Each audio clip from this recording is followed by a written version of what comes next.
For most buyers, an important step in purchasing a new home is securing financing through a major mortgage lender. To get an idea of what to expect along the path to getting your home loan approved, let's go over what first-time home buyers in San Francisco need to know about the mortgage process. How loans are categorized.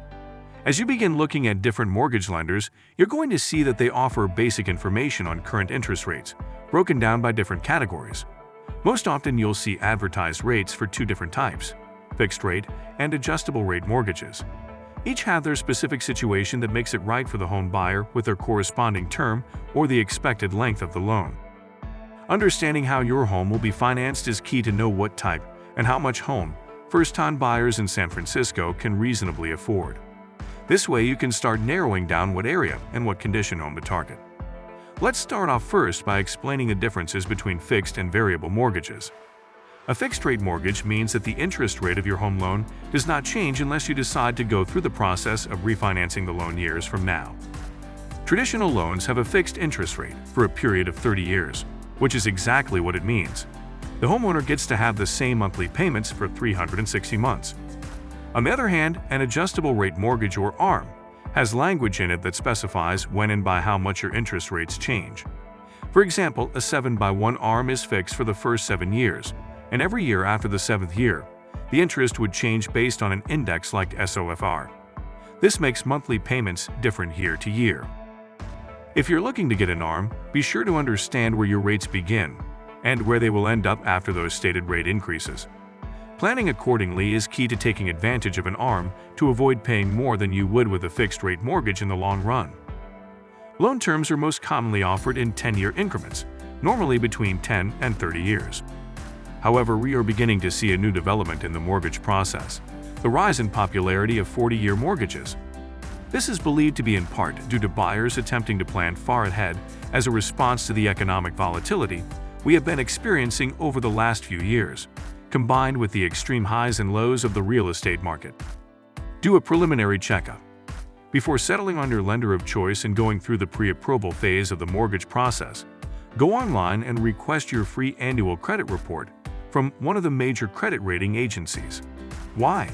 Because you know your credit best. The credit report is full of valuable information that your lender will be digging up in order to vet you as a potential mortgager. Once your report arrives, go through it from front to back and inspect every little detail contained in it for any inaccuracies. Make a list of the report's debts and inaccuracies, then contact the reporting agency to get the dispute process rolling to correct the inaccuracies. Double-checking your credit report does two key things. First, confirming your payment history to make sure that you did pay credit cards, student loans, and auto debt on time. This has about a 35% weighting under credit score. Secondly, the amount owed, which factors about 30% of your credit score, is key to making sure that you get the most accurate and highest score possible. Make yourself the ideal candidate. Next, you need to take the information you glean from your credit report and clean it up before a lender has a chance to catch it. Give yourself time to budget appropriately before officially beginning the mortgage process so that you can save money to pay down any existing debts to manageable levels.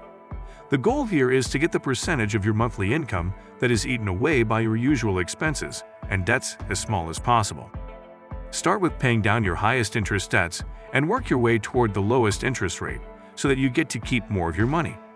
One thing to do is to make sure any money in the bank has been there at least for 2 months, because lenders will have to explain how that overnight money magically appeared in the lendee's bank account. Apply, communicate, and cooperate.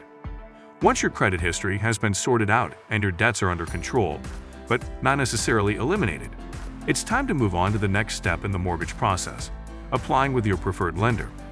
It's important to be entirely honest about your income, debts, and personal circumstances when applying for your loan.